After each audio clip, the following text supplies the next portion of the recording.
after spending a really considerable amount of time, and this is now a spare left board, I found the problem. Now, it's really hard to see on camera up in this corner, and as you can tell, this board sits in this orientation when it slides back down into the headlight. If you look up in this corner, there are two silver contact patches right there, and super small right there, or should be there, is a resistor, and it looks just like the little ones right here in the middle of the board. If you notice, it's gone, and I'll show you the problem. The problem right here is the actual light guide itself. This is the plastic light tunnel that's getting lit up by the LED itself.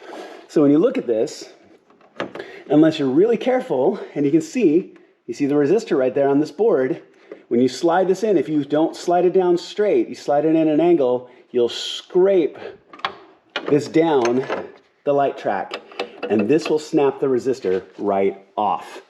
Super easy to do. You won't even feel that you did it, and then these boards won't work. The little board won't light up, even though it's still good, when the big board is missing that resistor.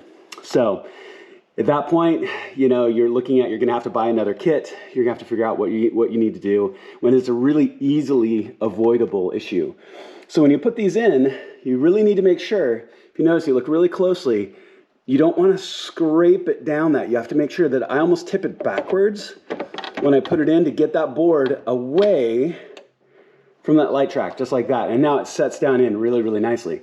Now, the passenger side, or the right side, I mean, for whatever reason, it didn't have that same challenge. Part of it is probably because the board sits in the opposite orientation, but just be really careful. So I'd be careful on both sides, but this side has that resistor that is vulnerable to being scraped off. And if you scrape it off, I mean, that's not a warranty issue, you just broke it, right?